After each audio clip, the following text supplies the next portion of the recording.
Hello बेटा, स्वागत है तुम्हारा ट्यूटर टाउन में। आज हम एक नया टॉपिक स्टार्ट करने वाले हैं जो जेई और नीट से रिलेटेड बहुत ही इंपॉर्टेंट है। इस टॉपिक का नाम है centre of mass. Centre of मास जो है बेटा, वो रोटेशन के पहले पढ़ाया जाता है।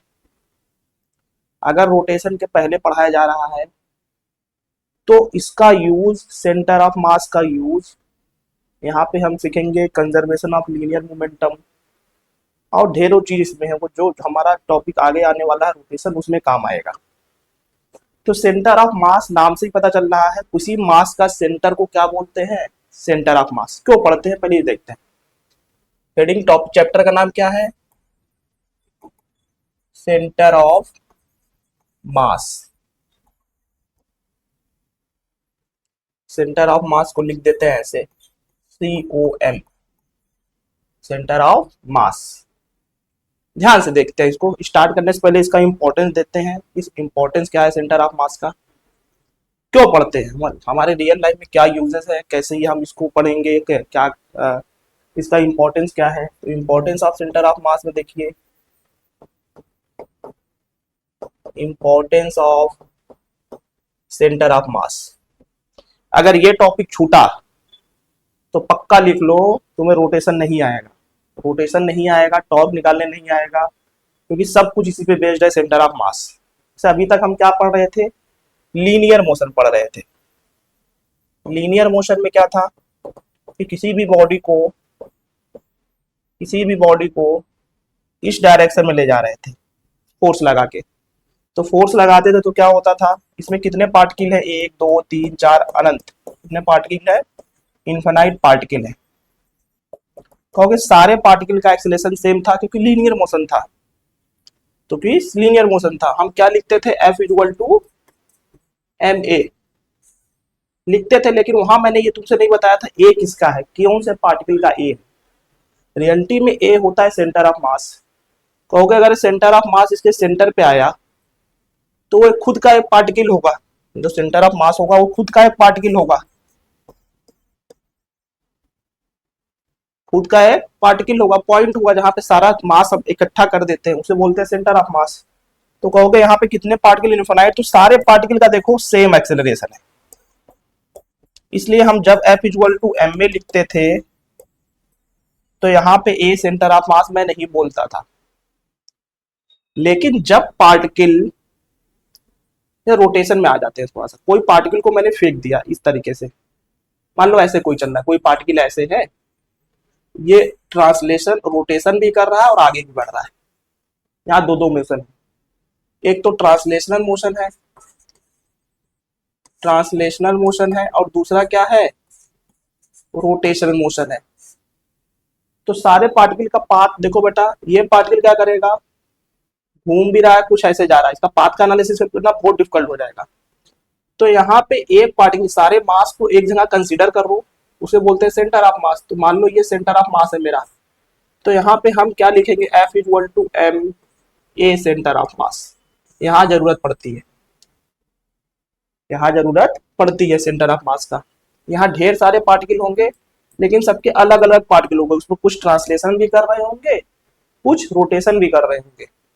इसलिए हम उस पार्टिकल को पकड़ते हैं जहां पे सारे मास इकट्ठा हो जाता है, उसको बोलते हैं सेंटर ऑफ मास। तो फोर्स क्या लिखते हैं? F equal to m centre of mass, m equal to F equal to m into a centre of mass. तो पहली बात तो और क्या चीज इजी होती है? और इजी है तब पाथ का एनालिसिस। देखो अगर ये पार्टिकल घूम भी रहा है, चल भी रहा है, तो पाथ कैसा हो सकता है? दो ही पाथ हो सकता है, या तो स्ट्रेट लाइन या तो पैराबोला। ये कैसे पता चलेगा कब स्ट्रेट लाइन होगा कब पैराबोला होगा? सेंटर ऑफ मास को अगर हम देखा जाए तो सेंटर ऑफ मास का पाथ का एनालिसिस बहुत इजी होता है। अगर हम सारे पार्टिकल को देखें और सेंटर ऑफ मास को देखें तो हमारे सिलेबस में जो दो केस है उसमें दो ही पाथ हो सकता है सेंटर ऑफ मास का, या तो स्ट्रेट लाइन और तो पैराबोला। पैराबोला हमने किसमें पढ़ रखा है? हमने पढ़ रखा है प्रोजेक्टाइल मोशन में, straight line motion in 1D। इसलिए हमारे लिए बहुत इजी हो जाता है कि उसमें जो भी सारे पार्टिकल है, सारे पार्टिकल का पाथ का एनालिसिस करना बहुत टफ है, लेकिन सेंटर ऑफ मास का पाथ का एनालिसिस करना बहुत इजी हो जाता है। फॉर एग्जाम्पल के थ्रू समझो कि क्या इंपॉर्टेंस है सेंटर ऑफ मास का, क्या इंपॉर्टेंस है सर। जैसे मैंने यही पेन लिया, फेंक दिया, ऐसे घुमा के फेंक दिया, तो ये पेन ऐसे जाएगा, देखो रियलिटी में जाएगा कैसे, ये मेरा पेन है, ये घूमेगा भी और ऐसे भी जाएगा। तो कहोगे कुछ समय बाद पेन ऐसे हो जाएगा, घूम भी रहा है और आगे भी बढ़ रहा है, कुछ समय बाद पेन ऐसे हो जाएगा, घूम भी रहा है आगे भी बढ़ रहा है, कुछ समय बाद पेन ऐसे हो जाएगा, घूम रहा है आगे बढ़ रहा है। यार सारे पार्टिकल का पाथ का एनालिसिस करना बहुत टफ है, लेकिन अगर मैं सेंटर ऑफ मास पकड़ूं तो सेंटर ऑफ मास क्या होगा इसका सर, इसका मास, इसका सेंटर ऑफ मास वहां पे होगा जहां पे ये इक्विलिब्रियम में आ जाए। देखो ये पेन ऐसे आ गया इक्विलिब्रियम में, ये रुक गया, तो इसका सेंटर ऑफ मास यहाँ पे कहीं होगा, क्योंकि सेंटर ऑफ मास पे ही नेट फोर्स लगता है, F equal to M A किसका लेते हैं, सेंटर ऑफ मास। यहाँ कौन सा फोर्स लग रहा है, ग्रेविटेशनल फोर्स। यहाँ कौन सा फोर्स लग रहा है, तो mg कहाँ लगेगा, सेंटर ऑफ मास पे, mg उसको बैलेंस कौन करेगा, नॉर्मल रिएक्शन, इसलिए रुका हुआ है। तो अब कहोगे सर इसका सेंटर ऑफ मास तो यहाँ होगा, कहोगे सारे पार्टिकल, इस पे कितने पार्टिकल होंगे, ये पेन कितने पार्टिकल से मिलकर बना होगा, इन्फिनिटी पार्टिकल से मिलकर बना होगा। सारे पार्टिकल का पाथ का एनालिसिस करना बहुत टफ है, लेकिन सेंटर ऑफ मास का करेंगे तो कैसा होगा, प्रोजेक्टाइल टाइप का होगा, पैराबोला। कैसा हो जाएगा, पैराबोला। और हमको पैराबोला आता है क्योंकि मैंने पूरा प्रोजेक्टाइल मोशन किसमें पढ़ा है, पैराबोला में। से मैंने कहा कि मैंने 1 रुपए का कॉइन लिया, उसको ऐसे डुला दिया, डुला दूंगा तो ये रोटेट भी करेगा, रोटेशनल मोशन भी आएगा, प्लस ट्रांसलेशनल मोशन भी आएगा, या लीनियर मोशन आएगा। तो हो गया ये आगे बढ़ रहा है। किसी भी पार्टिकल को पकड़ लो, इस पे कितने पार्टिकल होंगे, इनफिनाइट। किसी भी पार्टिकल को अगर पकड़ोगे तो उसका पाथ का एनालिसिस करना बहुत टफ है, बहुत डिफिकल्ट है। लेकिन कहोगे अगर सेंटर ऑफ मास के पार्टिकल पकड़े, सेंटर ऑफ मास क्या होगा, अगर सिमेट्रिकल बॉडी है तो उसके सेंटर पे होगा, तो कॉइन है तो उसके सेंटर पे होगा। ध्यान से देखो, सेंटर ऑफ मास का पाथ कैसा होगा, स्ट्रेट लाइन। कैसा होगा, स्ट्रेट लाइन। इजी हो जाता है चीजें। अच्छा सर चलो ये तो समझा कि सेंटर ऑफ मास का पाथ का एनालिसिस करना इजी हो जाता है, और उसका क्या इंपॉर्टेंस है, क्या मतलब होता है सेंटर ऑफ मास का। सेंटर ऑफ मास के नाम से ही पता चल रहा है, centre of mass. Centre of मास मतलब मास का सेंटर, मास का सेंटर, मास का सेंटर। इसका क्या मतलब होगा सर, बताता हूं कि जहां पे नेट फोर्स लगेगी, कुछ F इक्वल टू क्या लिखेंगे, m into A centre of mass. तो नेट फोर्स कहां एक्ट करता है, सेंटर ऑफ मास पे। जिधर मास ज्यादा होगा, मास जिस साइड ज्यादा होगा बॉडी में, उधर क्या होगा, सेंटर ऑफ मास शिफ्ट कर जाता है। फॉर यूनिफॉर्म बॉडी, जैसे मेरे पास पेन है, पेन का कहोगे सिमेट्रिकल है तो इसके सेंटर पे क्या होगा, सेंटर ऑफ मास होगा। मेरे पास स्फेयर है, स्फेयर पे कहां होगा, इसके सेंटर पे सेंटर ऑफ मास होगा, क्योंकि ये सिमेट्रिकल है, किधर भी काटो हर समय सिमेट्री मिलेगा। सिलेंडर के कहोगे, सिलेंडर के सेंटर पे क्या होगा, सेंटर ऑफ मास होगा। लेकिन कोन है, कोन के सेंटर पे सेंटर ऑफ मास नहीं होगा, इसको निकालना पड़ेगा। किधर होगा सर, अगर सॉलिड कोन है तो तुम सोच के बताओ किधर मास ज्यादा है। मान लो h हाइट है कोन का, तो कहोगे अगर हाफ पर से काटो तो मास इधर ज्यादा है ना, इधर मोर मास है, मास हाई है, तो सेंटर ऑफ मास कुछ नीचे शिफ्ट हो जाएगा। तो सेंटर ऑफ मास क्या बताता है, मास का सेंटर जिधर ज्यादा होता है मास उधर शिफ्ट हो जाता है। इसे मैंने कहा कि मेरे पास एक बैट है, बैट देखा होगा सभी लोगों ने। मान लो कि L लेंथ का बैट है, L हाइट का या L लेंथ का, तो इसका सेंटर ऑफ मास कहाँ होगा सर, इसका सेंटर ऑफ मास, तो पहले इसका सेंटर किस पे होगा, इसका सेंटर तो L/2 पे होगा। तो सेंटर मास किधर ज्यादा है, नीचे है, तो सेंटर ऑफ मास क्या होगा, इसके नीचे ही होगा, कुछ यहाँ पे। मास जिधर ज्यादा होता है उधर सेंटर ऑफ मास शिफ्ट हो जाता है। मास पे डिपेंड करता है सेंटर ऑफ मास। ये चीज तो समझा कि सर हाँ, सेंटर ऑफ मास किस पे डिपेंड करता है, मास पे। जिधर मास ज्यादा उधर सेंटर ऑफ मास शिफ्ट हो जाएगा। तो सर इसको निकालते कैसे, किसी चीज भी, किसी, अब ये समझो निकालने का तरीका क्या है। किसी भी सेंटर ऑफ मास को निकालना है तो पहले सर किसके रिस्पेक्ट में निकालूंगा, कहां से देखूंगा। तो सेंटर ऑफ मास खोजते समय हम क्या फिक्स कर देते हैं, क्या फिक्स कर देते हैं, ओरिजिन। बहुत इंपॉर्टेंट चीज, ओरिजिन चेंज तो सेंटर ऑफ मास का पोजीशन चेंज नहीं होगा, मतलब कि उसका जो पोजीशन है वो तो फिक्स ही रहेगा ना, लेकिन तुम ओरिजिन बता दोगे तो वहां सेंटर ऑफ मास हम निकाल देंगे, चेंज कर देंगे, न्यूमेरिकल वैल्यू चेंज हो जाएगा लेकिन उसका पोजीशन चेंज नहीं होगा। समझने की कोशिश करो कि सेंटर ऑफ मास किसी चीज का पोजीशन बताते हैं तो हम क्या एक्सप्लेन कर देते हैं, पहले ओरिजिन। ओरिजिन से ही हमेशा सेंटर ऑफ मास निकालते हैं। नहीं तो कैसे बताओगे कि सर ये पोजीशन है, कैसे, क्या बताओगे कि ईस्ट से वेस्ट, तो डायरेक्शन से बोल ही नहीं सकते ना, ओरिजिन फिक्स करना होगा ना। जैसे मैं यहाँ खड़ा हूं तो मेरा पोजीशन क्या है, तो कोऑर्डिनेट बताओगे ना कि सर अगर इसको, इस कॉर्नर को ओरिजिन मान ले तो आप x मीटर ऊपर है, y मीटर आगे है और z मीटर ऊपर है, तो आपकी आंखें यहाँ है, ओरिजिन फिक्स करना पड़ेगा ना। इसे मैंने अभी स्टार्ट कर रहा हूं, देखो सेंटर ऑफ मास निकालने का तरीका पॉइंट मास का। जैसे ना हमें दो टाइप का आना चाहिए, एक यूनिफॉर्म मास, एक पॉइंट मास का। तो पॉइंट मास का निकालते समय बेटा देखो, हम कितना मास ले लें, एक दो तीन छोटे छोटे मास पॉइंट के रूप में इधर उधर रखे हैं, उसका सेंटर ऑफ मास निकालने का तरीका कैसे होगा। फॉर एग्जाम्पल थोड़ा सोचते हैं कि निकालते कैसे, डायरेक्ट फार्मूला दे दूंगा मैं, लेकिन थोड़ा सा फील करो कि ये एक्स एक्सिस है, ये वाई एक्सिस है, इस पे मैं दो मास रख दिया, M1 M2, ठीक।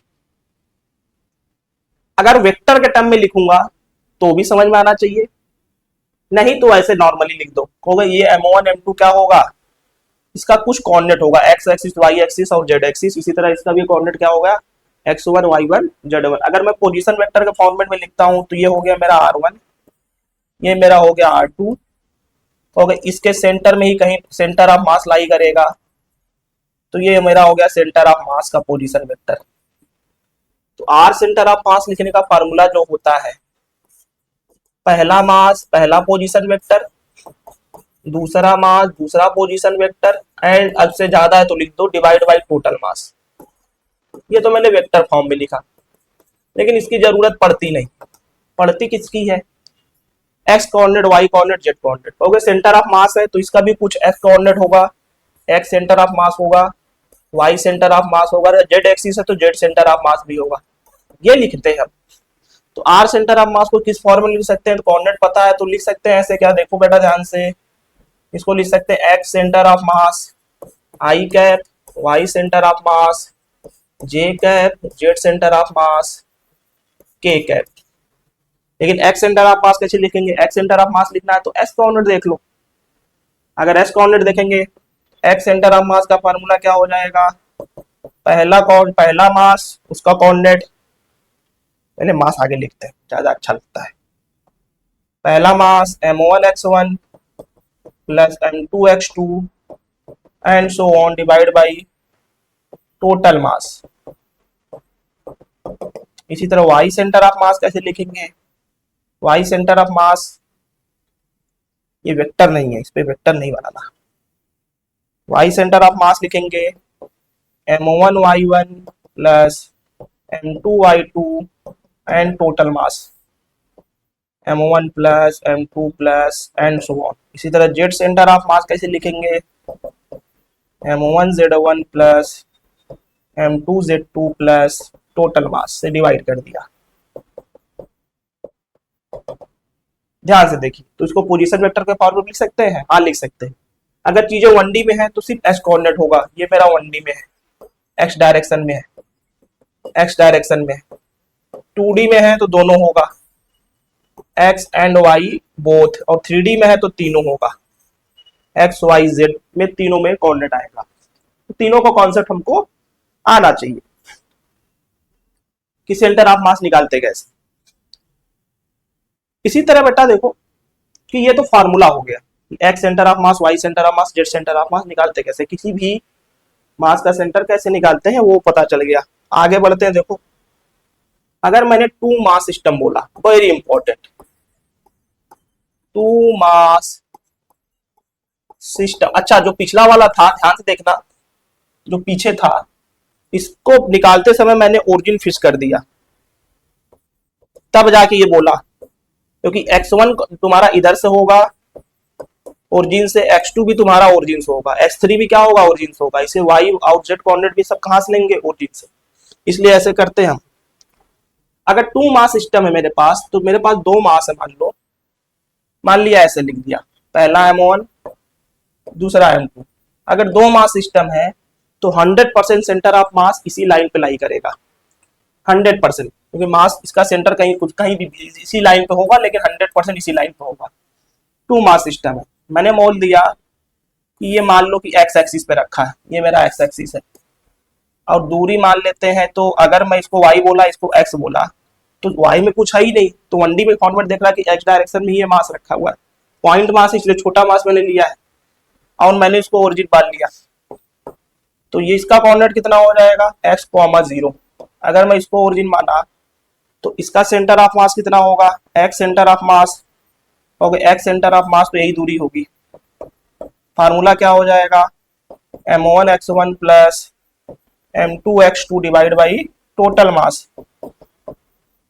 ध्यान से देखो x1 0 है और x2 x है, x2 कितना है x है, रख दो यहाँ पे x centre of mass m1 0 plus m2 x divide by total मास, ये मेरा हो गया कॉन्सेप्ट।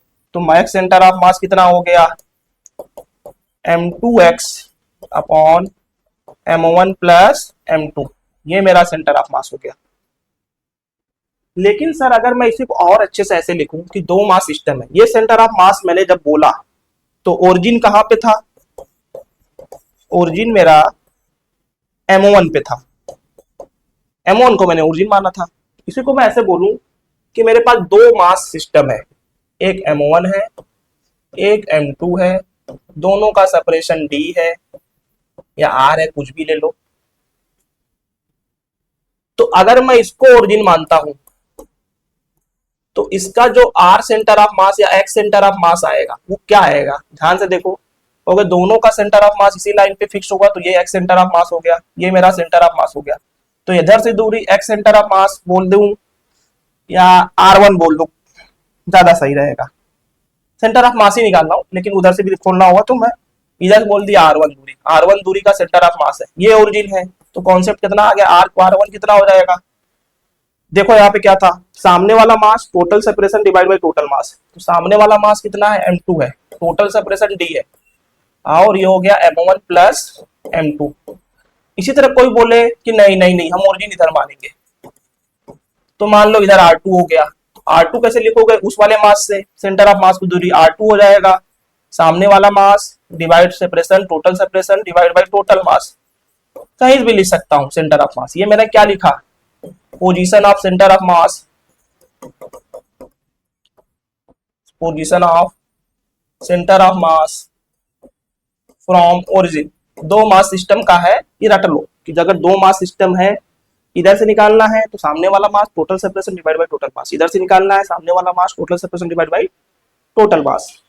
तो इस तरह से ध्यान से देखो, इसको ऐसे भी लिख सकता हूं क्या, m1 r1, अगर m में m1 से मल्टीप्लाई कर दो, इसमें m2 से मल्टीप्लाई कर दो, किसके बराबर हो जाएगा m2 r2। ऐसे किताब में लिखा रहता है कि टू मास सिस्टम के लिए m1 r1 किसके बराबर होगा, m2 r2 के बराबर। लॉजिक यही है कि मैंने कैसे खोजा, two mass, very important, two mass system का रट्टा लो, इसको सोचना ही नहीं, बस टू मास सिस्टम का रट्टा मार लो कि अगर ओरिजिन ये माना सामने वाला mass total separation divide by total mass, अगर ओरिजिन यहां माना सामने वाला mass total separation divide by total mass. क्यों बता रहे हैं अभी आगे समझेगा। तो ये सेंटर ऑफ मास निकालने का कॉन्सेप्ट है, टू मास सिस्टम हो गया। आगे देखो बेटा, टू मास सिस्टम हो गया, और देखो क्वेश्चन कैसे आते हैं कि मैंने कहा दो टाइप का बॉडी हो सकता है, सिमेट्रिकल एंड अनसिमेट्रिकल। सिमेट्रिकल का तो पता ही नहीं करना, उसके सेंटर पे होगा। सिमेट्रिकल बॉडी क्या हो सकता है, देखो अगर मैं सिमेट्रिकल बोलूं,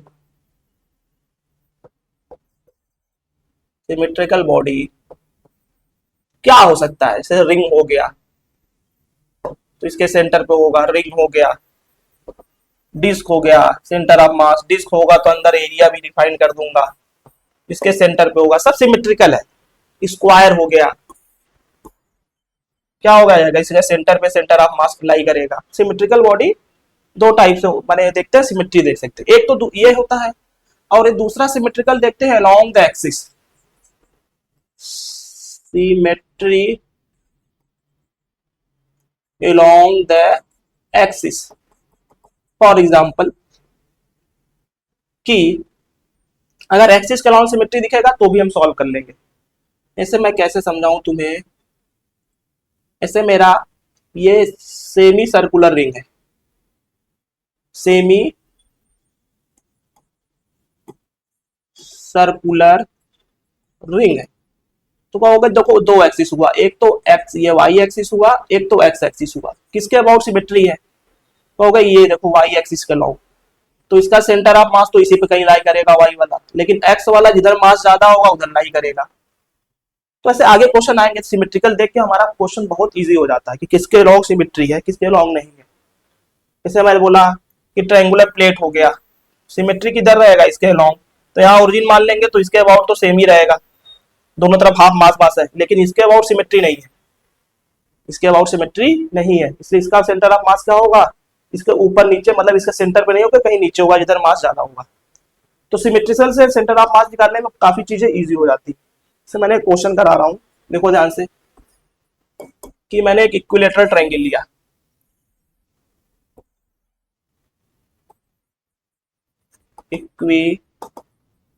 equilateral triangle of side A side का है, ए किधर जा रहा भाई, ए ए ए, और मैंने बोला कि पहले सेंटर ऑफ मास जब कभी निकालते हैं तो क्या फिक्स कर देते हैं, ओरिजिन। मैंने बोला ओरिजिन ये 0,0, कह रहा है यहाँ पे मैंने पहला मास रखा m, यहाँ पे भी एक मास रखा m, यहाँ पे भी एक मास रखा m। ध्यान से देखो ये जो बीच में लाल लाइन लिख रही है, रेड लाइन, उसका कोई भी मास नहीं है, वो कोई रॉड भी नहीं है, बस मैंने दिखा दिया है कि इक्विलेटरल ट्रायंगल बनाना था। तुम्हारे दिमाग में क्या चलने चाहिए, एक मास यहाँ एक मास यहाँ, एक मास बीच में कोई भी मास नहीं, लेकिन सेपरेशन कितना है, दो मास के बीच में दूरी कितना है a। ओरिजिन फिक्स कर दिया तो इसका सेंटर ऑफ मास कैसे निकालेंगे। तो सर कॉन्सेप्ट तो होता है कि अगर देखा जाए ये मेरा एक्स एक्सिस हो गया, तो ये कौन सा एक्सिस हो गया, वाई एक्सिस, क्योंकि तीन मास पॉइंट मास है तो जेड एक्सिस तो 0 होगा, तो जेड सेंटर ऑफ मास तो लिखना ही नहीं है, हमको दो चीज लिखना है, एक्स सेंटर ऑफ मास और वाई सेंटर ऑफ मास। तो मैं क्या बता दूंगा, इस ओरिजिन से कहीं बता दूंगा कि कहीं कोऑर्डिनेट होगा सेंटर ऑफ मास का, मान लो यहाँ पे एक्स सेंटर ऑफ मास कैसे निकालोगे, ओके एक्स सेंटर ऑफ मास निकालने का कॉन्सेप्ट क्या है, m1 x1 m2 x2 कितने मास है 3, m3 x3 divide by total mass, m1 plus m2 plus m3, ठीक। x1 कितना है 0, इसका कोऑर्डिनेट लिख लोगे क्या, हाँ a,0, इसका कोऑर्डिनेट लिख लोगे क्या, कोऑर्डिनेट लिखने तो अलग को प्राणी निकल जाएगा, इसका कोऑर्डिनेट कैसे लिख ले, ये दूरी a/2 है, ये दूरी a है, तो हाइपोटेनस का नहीं निकालना होगा, इसका होल स्क्वायर माइनस a/2 का होल स्क्वायर, नहीं तो ऐसे निकाल लो कि ये 60 डिग्री इक्विलेटरल ट्रायंगल, ये हाइपोटेनस है, तो ये कितना हो जाएगा a sin 60 डिग्री, तो a√3/2, a√3/2, तो कोऑर्डिनेट इसका कितना हो जाएगा, x एक्सिस में कितना हो जाएगा a/2, y एक्सिस में a√3/2, ठीक। सबका कोऑर्डिनेट लिख लिया, तो x1 x2 तो खोज ही लोगे, तो x सेंटर ऑफ मास कितना हो गया m1, पहला मास कोऑर्डिनेट कितना है 0, दूसरा मास कोऑर्डिनेट कितना है a, तीसरा मास कोऑर्डिनेट कितना है x का a/2 divide by total mass, total mass 3m, तीनों बराबर तो 3m हो गया, ये तो 0 हो गया, ये वैल्यू कितनी हो गई 3ma/2 divide by 3m, 3m को खा गया तो x कोऑर्डिनेट कितना आ गया a/2। इतना करने की जरूरत ही नहीं था। देखो बेटा किसके अबाउट सिमेट्री है, अगर तीनों पास देखो तो आधा मास इधर चला गया, आधा मास इधर, एक मास इधर, एक मास इधर, तो वाई एक्सिस देखो ऐसे कट रहा है। तो एक्स एक्सिस के अबाउट क्या है बेटा, देखो इसके अबाउट कटा ना, तो कहोगे इसका जो सेंटर ऑफ मास होगा एक्स का तो a/2 ही पे आता। एक्स का कितना आता है देख के पता चल रहा है, x centre of mass a/2, क्योंकि वाई एक्सिस के अलाउंग क्या है सिमेट्रिकल है, तो आधा मास इधर चला जाएगा, आधा इधर, तो बराबर हो जाएगा। ये करने की जरूरत ही नहीं थी, ज्यादा कॉन्सेप्ट लगा देना था। दिक्कत किसमें आती है, वाई सेंटर ऑफ मास, क्योंकि अगर एस के अबाउट कट करोगे तो मास नीचे ज्यादा है और ऊपर m है। नीचे मास कितना है 2m, ऊपर 1 ही m है, इसलिए इसको खोजना पड़ेगा। कुछ नहीं, हमारे पास फार्मूला है। तो वाई सेंटर ऑफ मास कैसे लिखेंगे, पहला मास पहला कोऑर्डिनेट, दूसरा मास दूसरा कोऑर्डिनेट, तीसरा मास तीसरा coordinate, a√3a/2 divide by 3m। ये कैंसिल आउट हो गया, तो आई सेंटर ऑफ मास कितना आ गया ma√3/2 डिवाइड बाई 3m। ये दोनों खा गया, a√3 नीचे बचेगा 2√3। तो जो मेरा सेंटर ऑफ मास आया वो कितना आया कोऑर्डिनेट a/2 कॉमा a/2√3, खत्म। ये मेरा सेंटर ऑफ मास आ गया। इसका कोई ट्रायंगुलर नहीं सकते, कोई इक्विलेटरल ट्रायंगल था जिसके जिसके कॉर्नर पे क्या फिक्स था, 3 मास फिक्स था।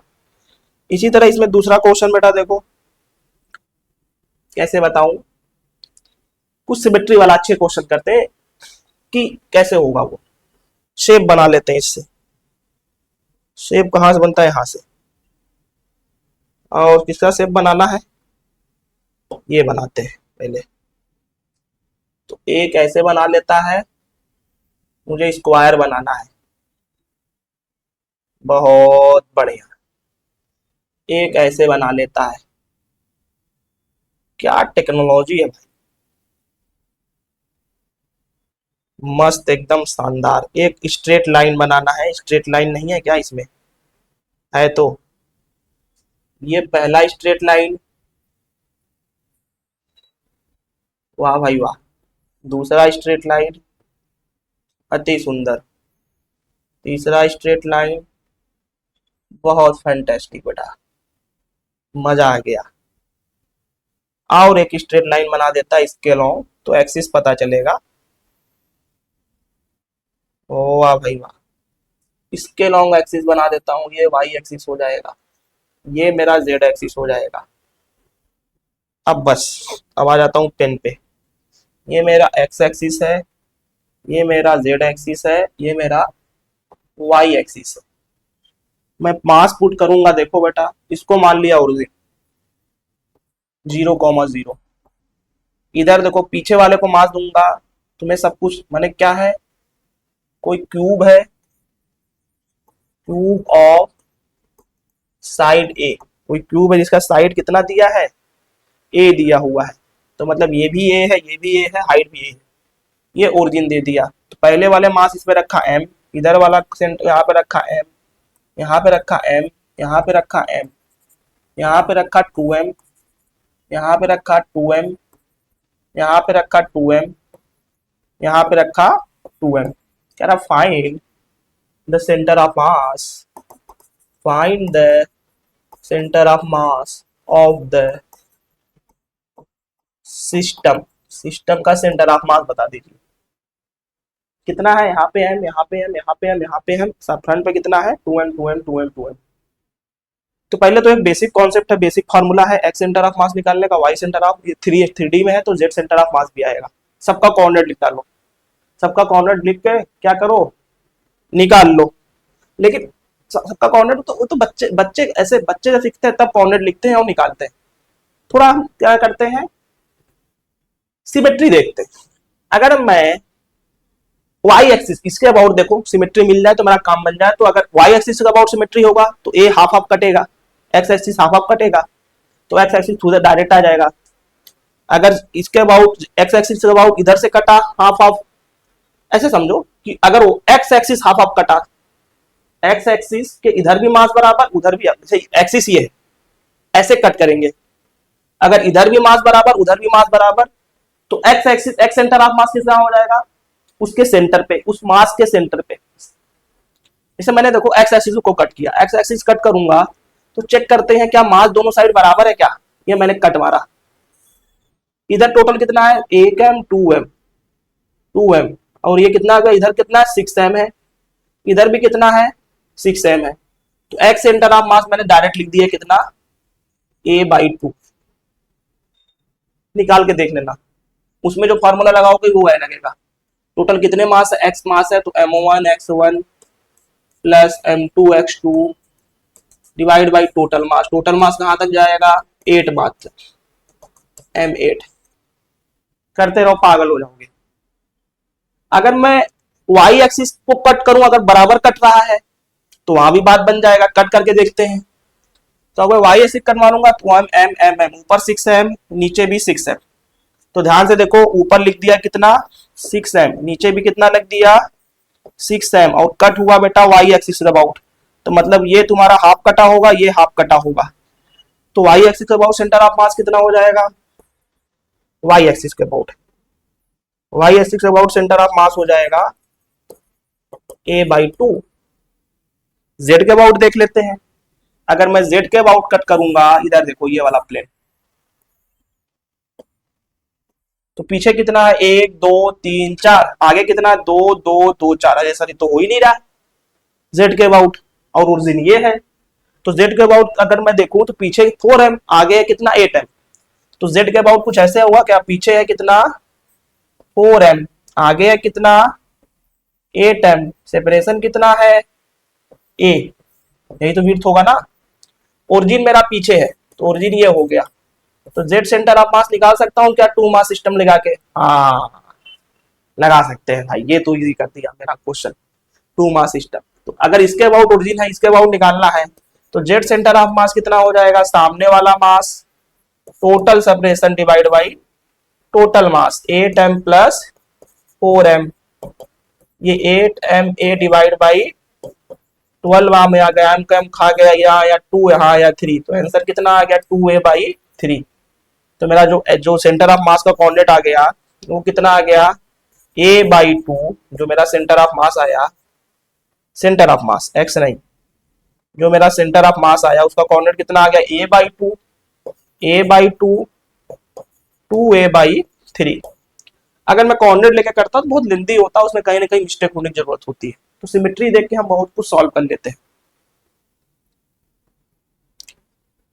अच्छे सुंदर का। अरे एक पॉइंट मास का कैसे निकालते हैं ये समझो। जैसे एक क्वेश्चन इसमें ऐसे भी आते हैं, क्या बताऊं मैं तुम्हें, पिरामिड वाले क्वेश्चन देखो, कि अगर पिरामिड है, क्या है पिरामिड, देखे होगे गाजा का पिरामिड, मैं बनाने की कोशिश कर रहा हूं क्योंकि मेरे पास क्या है शेप है। शेप में किसका बनाएगा, कुछ बढ़िया बनाता हूं, इस टाइप का पिरामिड बनता है देखो।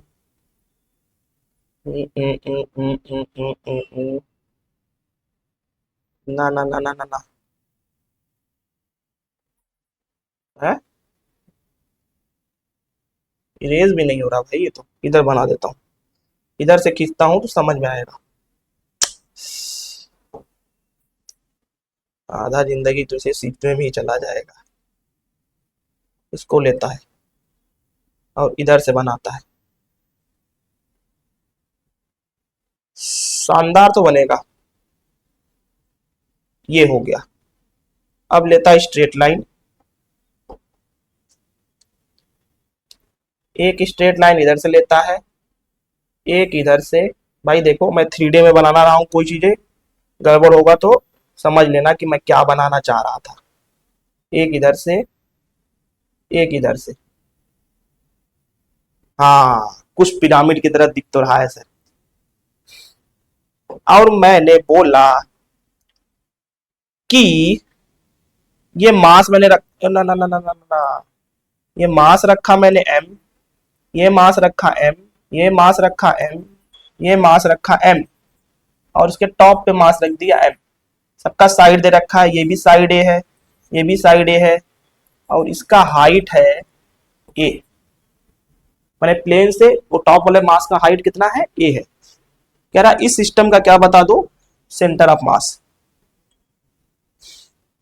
क्या है, find the centre of mass of the system.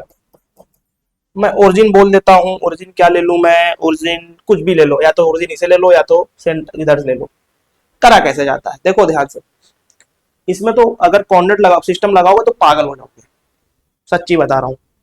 नीचे देखो स्क्वायर है, नीचे क्या है, स्क्वायर है, तो स्क्वायर का सेंटर ऑफ मास कहाँ पे होगा, उसके सेंटर पे। तो नीचे कितने एम है, तो 1 2 3 4, 4 मास है, तो नीचे कितना हो गया 4m। इसके ठीक ए साइड ऊपर कितना है, एम है। अच्छा 2 मास सिस्टम दिखने लगा सर, ये तो बहुत इजी हो गया। अगर बोल दिया ओरिजिन ये है तो कैसे लिखेंगे, कहोगे कुछ भी, इसका जेड सेंटर ऑफ मास या कुछ भी ले लो, आर सेंटर ऑफ मास कितना हो जाएगा, आर सेंटर ऑफ मास हो जाएगा सामने वाला mass total separation divide by total mass, खत्म, टोटल मास एम में आएगा।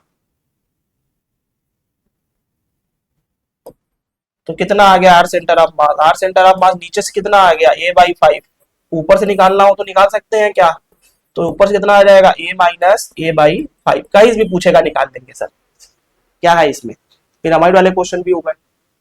एक कंटिन्यूअस मास वाले सिस्टम क्वेश्चन आते हैं, देख लेते हैं उसको भी, कि मेरे पास कुछ इस तरह से सिस्टम है, एक्स एक्सिस ये है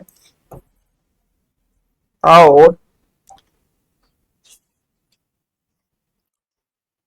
वाई एक्सिस पे मैंने एक्स एक्सिस से मास रखना स्टार्ट किया, ये मैंने बोला ओरिजिन है, मैंने पहला बोला मास रखा 1m, x equal to 1 metre की दूरी पे, दूसरा मास रखा 2m, x equal to 2 metre दूरी पे, मीटर है वो, 3m, x इक्वल टू 3 पे रखा, एंड सो ऑन। लास्ट वाला मास हो जाएगा m इंटू एन, किस पे रखा, x इक्वल टू n पे। कह रहा find the centre mass of the system about origin, origin का अबाउट निकालना है। तो x एक्सिस में है तो वही वाला फार्मूला लगा दो, x centre of mass equal to m1 x1 m2 x2 and so on, n तक जाएगा m1 plus m2 plus total mass so on. m1 कितना है 1m है, x1 कितना है, ओरिजिन अबाउट x1 कितना हो गया 1 प्लस 2m, x2 कितना है 2, 3m, x3 कितना है 3, लास्ट वाला क्या हो जाएगा m इंटू एन, मास हो गया, n कोऑर्डिनेट हो गया, divide by total mass, total mass हो जाएगा कितना 1m plus 2m plus so on n तक। ध्यान से देखिए n कटेगा, m कॉमन ले लोगे तो m उड़ जाएगा, तो ऊपर के कौन सा सीरीज बन रहा है, ऊपर बन रहा है 1 प्लस 2 का होल स्क्वायर प्लस 3 का होल स्क्वायर, ये कितना जाएगा m इंटू एन का होल स्क्वायर, m तो कॉमन ले लिया था ना, m कॉमन लेके कट गया था तो m तो बचेगा ही नहीं, n का होल स्क्वायर, नीचे कौन सा समेशन बचा 1 plus 2 plus 3 plus and so on. देखो ये क्या दिख रहा है, जीपी का समेशन है, नीचे एपी का समेशन है, तो ऊपर वाले फार्मूला क्या होता है n plus 1 n plus 2 divide by 6, नीचे वाले समेशन का कितना होता है n प्लस 1 डिवाइड बाई 2, तो आंसर कितना आ गया, तो जो तुम्हारा x सेंटर ऑफ मास आ गया वो आ गया कितना, कटेगा देखो ये वाला तो ये वाला तो उड़ ही गया, ऊपर कितना आ गया 2n प्लस 1,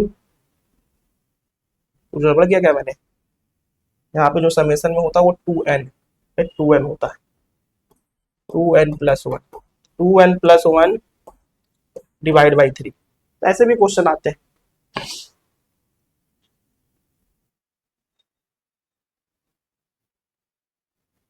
देखो डिस्प्लेसमेंट वाले क्वेश्चन कैसे आते हैं, ये मेरे पास दो मास है, ये है 1 kg का, दूसरा मास भी ले लेता हूँ 2 kg का, इसका सेंटर ऑफ मास इसी लाइन पे आएगा। कह रहा है इस डायरेक्शन को राइट माना, पीछे वाला हो जाएगा लेफ्ट। अगर 2 kg को मैं 1 मीटर मूव किया इधर टूवर्ड राइट, कह रहा है कि इसको कितना डिस्प्लेस करूं 1 kg को, सेंटर ऑफ मास किसमें रहे, रेस्ट में रहे। सेंटर ऑफ मास किसमें रहे, रेस्ट पे रहे। 1 kg को कितना डिस्प्लेस करूं राइट या लेफ्ट, ये सेंटर ऑफ मास किसमें रहे, लेफ्ट में रहे। तो ठीक कॉन्सेप्ट पहले लिखो, x centre of mass equal to, दो मास है m1x1 plus m2x2 divide by total mass. अगर चेंज लिखूंगा तो चेंज कैसे लिख सकता हूं, dx सेंटर ऑफ मास, दोनों साइड डिफरेंशिएट कर दिया, चेंज आ जाएगा x1 में, चेंज आ जाएगा x2 में डिवाइड बाई टोटल मास। पहले बताओ, कोई सेंटर ऑफ मास इनिशियल चला ही नहीं, रेस्ट पे था। मूव करने के बाद सेंटर ऑफ मास रेस्ट पे था तो ये तो जीरो हो गया। ये कितना चला, m1, इसको मान लिया m1, तो इसमें जो चेंज आएगा वो आएगा dx1। m1 कितना है, m1 कितना है 1, इसमें dx1 निकालना है, प्लस m2 कितना है 2, किधर चला, राइट साइड में, क्योंकि इस डायरेक्शन को मैंने क्या माना, पॉजिटिव, तो पीछे के डायरेक्शन में क्या होगा, नेगेटिव। तो ये कितना चला 1 डिवाइड बाई टोटल मास आ गया 3।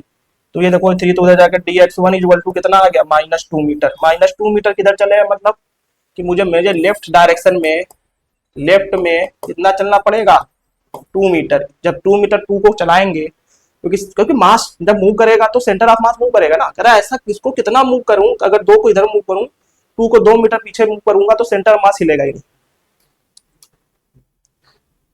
ये मेरे पॉइंट मास के जो क्वेश्चन थे मैंने सारे कराए, सारे टाइप के चेंज वाला। और इसी में बोल देखा कि सेंटर ऑफ मास, मैंने इसको 4 मीटर इधर मूव किया, सेंटर ऑफ मास 1 मीटर पीछे चला गया, तो बताओ पहले मास को कितना मूव करूं कि सेंटर ऑफ मास 1 मीटर पीछे चला जाए। तो यहाँ पे चेंज में कितना आ जाएगा, -1, रख के सॉल्व कर दो। अब हम सीखेंगे कंटिन्यूअस मास सिस्टम का सेंटर ऑफ मास निकालना, फिर आगे आगे इसको एक्सेलरेट करेंगे धीरे धीरे। थैंक यू बेटा।